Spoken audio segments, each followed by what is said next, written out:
The image of typical Stoicism may appear impassive and devoid of emotions to many. However, in reality, Stoic texts on love and sex present a rich world of conflicting advice. For instance, early Stoics like Zeno and Chrysippus advocated an ethical view of love that allowed for relationships with multiple partners. They argued that this approach would ensure care for all children, as each child could have more than two parents, eliminating jealousy and possessiveness. This philosophy might evoke comparisons to the relationship system in Aldous Huxley's world, where polyamory sounds natural. However, in later Stoicism, views on love and sex could vary. Musonius, for example, defended the idea that sexual relations should be confined to marriage, opposing licentiousness. These differing perspectives could be explained by cultural and moral norms of different time periods. Thus, the early and late Stoics didn't so much confuse as reflect cultural changes and the evolution of views on romantic relationships. It's crucial to consider that Stoic values were divided into virtues and indifference, and while love fell into the latter category, it still had its place in the value system. So, Stoicism does not condemn the pursuit of love, health, and wealth, while encouraging the choice of the preferable and avoidance of the undesirable, as long as one remains virtuous and upright. Seneca advised against succumbing to tumultuous and unrestrained passions in matters of love, advocating for love that is noble and happy, as reason never dictates us to be broken or dependent on others. He urged love based on nobility and happiness, as all good lies within oneself. While the Stoic sage values their loved ones, they recognize that true good is found in self-awareness. Nevertheless, they would prefer love over solitude. Musonius Rufus's view on marriage and cohabitation contradicts those who believe it may hinder philosophical pursuits.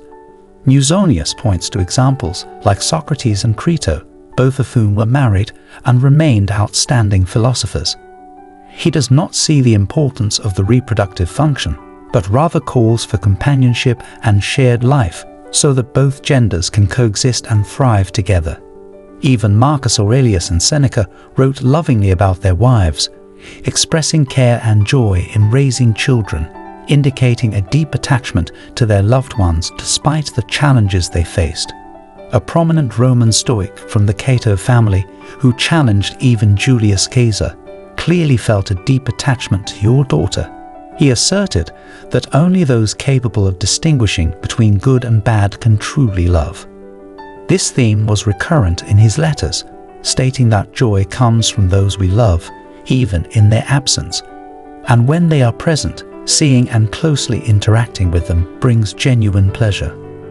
The Stoics loved deeply and genuinely. There is no doubt about that. However, they approached love uniquely. Unlike Romantics, who find meaning in the suffering of unrequited love and excessive dreams, Stoics approached it from a philosophical standpoint. They recognized the distinctions between a free person who controls their mind and actions and a slave to the external world and passions. Stoics loved, but in a way that wouldn't lead them to madness. For instance, when your close friend finds a girlfriend, stops communicating, cancels joint workouts, quits his job to move to another city with his beloved, the Stoic sees not only romantic emotionalism, but also philosophical harmony. They understand that love should not lead to the loss of reason. Epictetus once said, "Unhappy is the man who cannot call himself free while being a slave to a woman." These words beautifully demonstrate the Stoic attitude toward people, allowing them to maintain clarity of mind in the shadow of romance and emotions. It's also crucial to understand that a Stoic will not love or desire a person solely based on their appearance.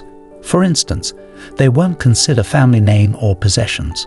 For the Stoic, the primary focus is on personality and moral righteousness. Musonius argued that in marriage, genuine coexistence is paramount. There should be mutual care between husband and wife in health and sickness, in wealth and poverty. Where this care is sincere, and spouses genuinely think of each other, wanting to surpass in caring for one another, such a marriage is considered beautiful. However, in cases where each person only cares for themselves, or worse, looks away and has no intention of living in harmony with their partner, joint life is inevitably doomed. Because even if spouses live together in such a way, it is still considered undesirable, and eventually, they will either part ways or joint life will be worse than solitude. Now let's explore how Stoics approached the concept of loss and separation. Epictetus said, "In everything that enchants the soul, brings benefit and elicits love, remind yourself of its precarious nature. Starting with the most insignificant things. If you love a fragile object like a pot, tell yourself that you love a delicate item, for when it breaks, it won't disturb you. If you love your spouse, remind yourself that you love a mortal being." Marcus Aurelius tried to adhere to this perspective, acknowledging that contemplating such loss is like tempting fate, that fate is beyond our control. Whatever happens will happen, and we must be prepared for it in the end. Seneca experienced the loss of his son and even his first wife. His own mother temporarily lost him when he was exiled from Rome to Corsica. Marcus Aurelius, in turn, lost a total of 6 children. The Stoics acknowledged that those we love may leave us, and attachment cannot prevent it. It only torments us in their absence.